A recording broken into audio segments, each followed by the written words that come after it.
এই যে আমার হাতে ফোনটা দেখতেছেন, এই ফোনের ভিতরে একটা সিম আছে, গ্রামীণ ফোনের সিম। এই ফোনের মাধ্যমে যে আমাদের কি পরিমাণ টাকা চলে যাচ্ছে আমরা বুঝতেই পারতেছি না, কারণ এটার ফোনের মধ্যে দিয়ে যায় তো অনেক কিছু জানা যায় না। আজকে 2-4টা কথা বলতে চাই আপনাদেরকে গ্রামীণ ফোনের অবস্থাটা সম্পর্কে, বা বিভিন্ন ফোন কোম্পানি, শুধু গ্রামীণ ফোন না, গ্রামীণ ফোন হচ্ছে গিয়ে মেইন। আরো ফোন কোম্পানির কথা বলি, যারা আপনারা জানেন যে ডাটা আপনি যখন ব্যবহার করবেন যদি বাকি থেকে যায়, আপনার টাইমটা শেষ হলে পরেই 1 মিনিট 1টা ডাটাও এরা আপনাদের যোগ দিবে না।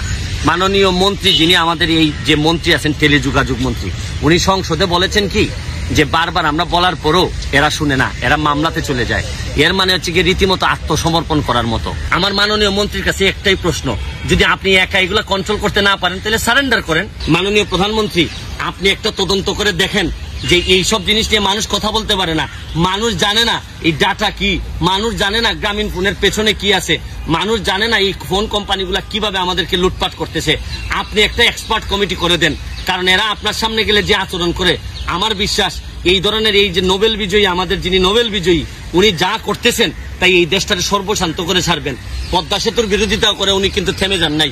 উনি কিন্তু এই যে গ্রামীণ ফোনের মাধ্যমে এই দেশটারে, সারা দেশটারে কিভাবে লুটপাট করা যায়, কারণ উনি তো সুদের ব্যবসা করে নোবেল শান্তিতে পাইছেন সুদের ব্যবসা করে। যে শুনতাম আমরা যে আমাদের বাংলাদেশের মানুষ নাকি সামনের দিকে নাকি মশা গেলে দেখে ফেলে, আর পিছনের দিকে নাকি হাতি গেলে দেখতে পায় না। আপনারা একটা জিনিস খেয়াল করে দেখবেন, হাজার হাজার কোটি টাকা এখন সাশ্রয় করা দরকার, অথচ এরা এই গ্রামীণ ফোন, আপনারা দেখেন এখন আসতে হয় যে গ্রামীণ ফোন এই দেশে আনছেন কে? আমাদের যিনি নোবেল বিজয়ী, আমাদের নোবেল বিজয়ী যিনি ছিলেন ইউনুস সাহেব, এই ইউনুস সাহেব নিয়ে আসছেন হচ্ছে গিয়ে এই গ্রামীণ ফোনে। কিভাবে? উনার ছিল গ্রামীণ টেলিনর, আর এই গ্রামীণ টেলিকম, আর নরওয়ের একটা কোম্পানি, এই নরওয়ে টেলিকম, নরওয়ে থেকে আসছে, আর উনার একটা গ্রামীণ টেলিকম, উনি এটার এই জায়গায় নিয়ে আসছেন। এখন এই কোম্পানিগুলো উনি আনছেন কিনা জানি না, এখনো টাকা খান কিনা আমি জানি না।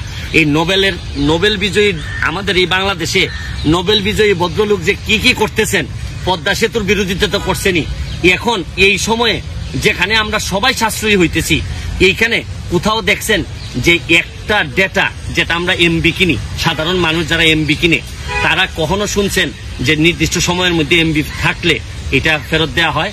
কখনো ফেরত দেওয়া হয় না। বারবার এই গ্রামীণ ফোনের ব্যাপারে মাননীয় মন্ত্রী বলেছেন সংসদে, মহান সংসদে বলেছেন যে এরা যে পরিমাণ তরঙ্গ কিনছে, এতে যে পরিমাণ নেট মোবাইল লাইন দেওয়ার দরকার, এর চেয়ে 3 গুণ বেশি লাইন দিয়ে দিছে। মানে মনে করেন গ্রামীণ ফোন যে তরঙ্গ কিনছে, তাতে যদি 30টা মোবাইল চলতে পারে, তারা 100টা মোবাইলে লাইন দিয়ে দিছে।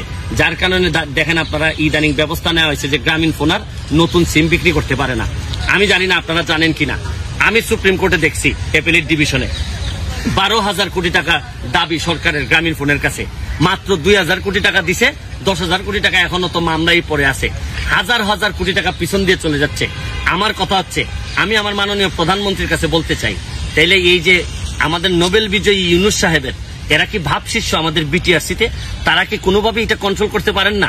আমার মাননীয় মন্ত্রীর কাছে একটাই প্রশ্ন, যদি আপনি একা এগুলা কন্ট্রোল করতে না পারেন তাহলে সারেন্ডার করেন, তাহলে আমাদের প্রধানমন্ত্রীকে বলেন আপনার কাছে রেখে দিবেন। আমি জানতে চাই যে এই গ্রামীণ ফোনের কাছ থেকে এই নোবেল বিজয়ী উনি এই আজাবটারে বাংলাদেশে নিয়ে এসে, গ্রামীণ ফোনের অনেক ভালো ভালো সাইড আছে, কিন্তু তাই বলে আমাদের সাধারণ মানুষে কি পরিমাণ নির্যাতনের এই মুহূর্তে, তারপরও আমাদের নোবেল বিজয়ী একটা কথা বলেন না যে এই জিনিসটারে আমি বাংলাদেশে নিয়ে আসছিলাম। এখন অন্তত এরা মানুষের জন্য অন্তত কিছুটা হইলো মানুষের কম কষ্ট দিবে, মানুষের কাছ থেকে টাকা কম নিবে। হাজার হাজার কোটি টাকা বাকি রাখতেছে, বড় বড় আইনজীবী দিয়ে মামলা চালাচ্ছে যাতে টাকা দিতে না হয়। কারণ যেখানে হাজার হাজার কোটি টাকার খেলা, এখানে কে যে কখন বিক্রি হয়ে যাচ্ছে, এটা আমি আমার মাননীয় প্রধানমন্ত্রীর কাছে বিচার দিতে চাই। মাননীয় প্রধানমন্ত্রী, আপনি একটা তদন্ত করে দেখেন যে এইসব জিনিস নিয়ে মানুষ কথা বলতে পারে না, মানুষ জানে না এই ডাটা কি, মানুষ জানে না গ্রামীণ ফোনের পেছনে কি আছে, মানুষ জানে না এই ফোন কোম্পানিগুলা কিভাবে আমাদেরকে লুটপাট করতেছে। আপনি একটা এক্সপার্ট কমিটি করে দেন, কারণ এরা আপনার সামনে গেলে যে আচরণ করে, আমার বিশ্বাস এই ধরনের এই যে নোবেল বিজয়ী, আমাদের যিনি নোবেল বিজয়ী, উনি যা করতেছেন তাই এই দেশটাকে সর্বশান্ত করে ছাড়বেন। পদ্মা সেতুর বিরোধিতা করে উনি কিন্তু থেমে যান নাই। উনি কিন্তু এই যে গ্রামীণ ফোনের মাধ্যমে এই দেশটারে, সারা দেশটারে কিভাবে লুটপাট করা যায়, কারণ উনি তো সুদের ব্যবসা করে নোবেল শান্তিতে পাইছেন সুদের ব্যবসা করে, এই ব্যাপারে আর কথা বলতে চাই না। কিন্তু এখন যে আমাদেরকে এই ফোন কোম্পানিগুলোর মধ্য দিয়ে, আমার কথার মধ্যে যদি সামান্য মেরিট থাকে, কারণ 18 কোটি মানুষ এইটাতে প্রভাবিত হইতেছে, কিন্তু এইটারে কন্ট্রোল করার মতো আমার জানা মতে বিটিআরসি আর আমাদের টেলিযোগাযোগ মাননীয় মন্ত্রী ছাড়া আর কেউ কোনো এক্সপার্ট কিভাবে কাজ করতেছেন, আমার এটা কম সময়ে এদেরকে যদি কন্ট্রোল করা না হয় তাহলে আমরা কিসের সাশ্রয়ী হব? আমরা কিসের সাশ্রয় হওয়ার মধ্য দিয়ে আমরা এই পৃথিবীর যে ক্রাইসিস, এই ক্রাইসিস মোকাবেলা করব? এই জন্য আমার একটাই কথা, যে যেই হন না কেন বাংলাদেশের বিরোধিতা যিনি করবেন তাকে সামনে আসতে হবে, তাকে মোকাবেলা করতে